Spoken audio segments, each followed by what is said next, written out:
Hola, hola, hola, comment ça va les gars? Bienvenue dans cette nouvelle vidéo un peu particulière qu'on peut qualifier d'hors-série, puisque ce n'est pas un épisode de notre série From Limited to Unique. Vous avez été plusieurs à me demander sur Twitter de faire des vidéos sur l'achat-revente, alors j'ai essayé de vous préparer ça. Bonne vidéo.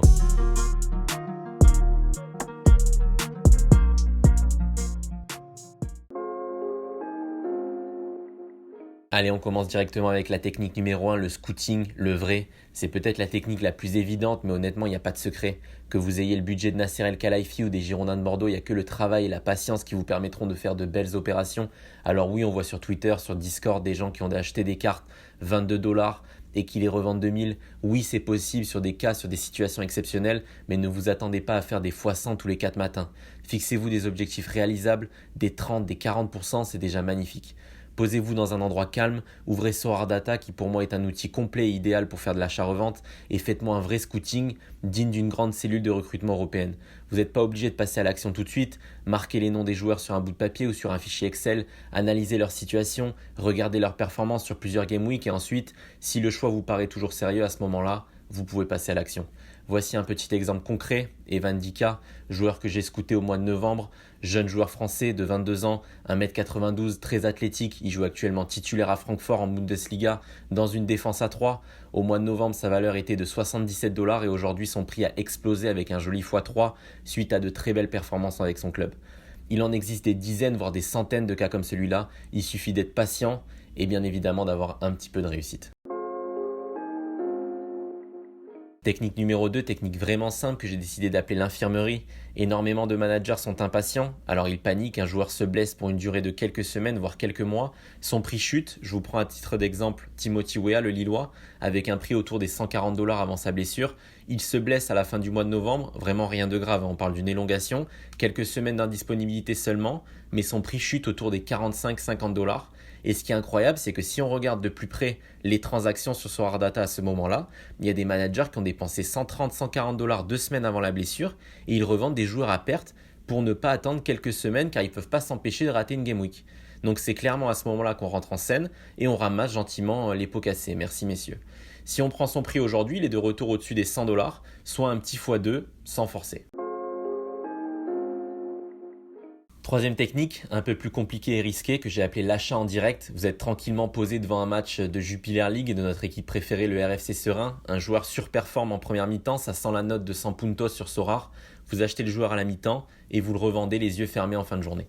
Et vous pouvez vérifier les gars, vous allez sur Sorar Data, c'est juste incroyable. Si on prend en exemple Yaya Nadrani, défenseur de Serein, il marque en première mi-temps, il termine la mi-temps autour des 85-90 puntos, il y a eu 12 transactions de sa carte limited à la mi-temps. Des managers l'ont acheté pour 35 $, revendu à la fin de la journée 50 $. C'est quand même une plus-value de 15 $ sans avoir réfléchi une seule seconde, c'est ultra propre.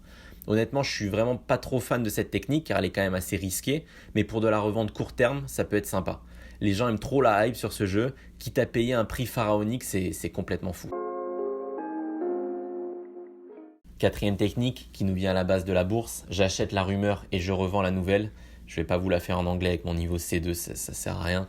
Technique très utilisée en période de mercato. On va prendre comme exemple un transfert vraiment récent, celui de Marcelo, l'ancien défenseur lyonnais, qui avait trouvé un accord à l'amiable avec l'OL pour terminer son contrat justement.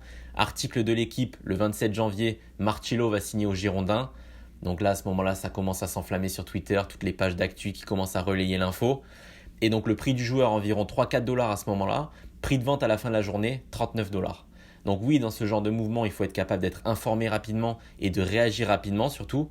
Mais si vous gérez bien votre coût, c'est vraiment de l'argent facilement gagné. Encore une fois, si vous l'achetez au lieu de 3-4 $, 7 ou 8 $, on vous propose 21, vendez.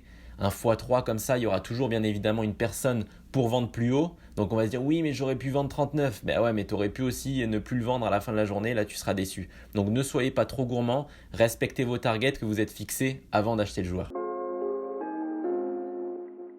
Cinquième et dernière technique d'achat-revente pour cette vidéo, acheter des joueurs avant chaque grande compétition. On a eu l'exemple parfait avec la Coupe d'Afrique des Nations récemment. Les managers attendent que Sorar annonce une weekly pour acheter à la dernière minute les joueurs liés à cette compétition. Pour cette CAN, j'ai plusieurs exemples concrets à vous donner. J'ai acheté Hervé Kofi, Idrissa Gueye, Moses Simon le Nantais, tous vendus pour un profit vraiment sympa juste après le début de la compétition sans avoir forcément énormément travaillé. Alors oui, j'ai passé quelques heures à checker les différents effectifs. J'ai attendu les listes officielles des sélectionneurs avant de passer à l'achat, mais c'est vraiment, j'en suis persuadé, à la portée de tous. Et ça sera la même chose pour la Coupe du Monde l'an prochain, l'Euro quand ça sera le moment de l'Euro. Donc prenez-vous à l'avance, les prix vont exploser pour les joueurs des grandes nations sélectionnées, ça c'est certain. Alors oui, c'est toujours sympa de suivre une compétition en ayant des joueurs sur so rares, mais là on parle d'achat-revente dans cette vidéo, donc l'objectif est tout autre.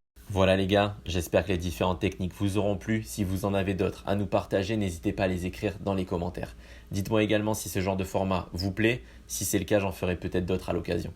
Pour les personnes qui découvrent le jeu par le biais de cette vidéo, si vous voulez bien commencer l'aventure so rare, n'hésitez pas à utiliser mon lien de parrainage qui est épinglé dans les commentaires. En utilisant ce lien, vous aurez une carte limited après 5 enchères remportées et bien évidemment, il me fera un grand plaisir de vous accompagner dans la création de votre première équipe sur le jeu. Voilà les gars, c'est la fin de la vidéo. On n'oublie pas de s'abonner, on n'oublie pas le petit like qui fait toujours plaisir. Merci encore pour tout votre soutien. À la prochaine. Ciao.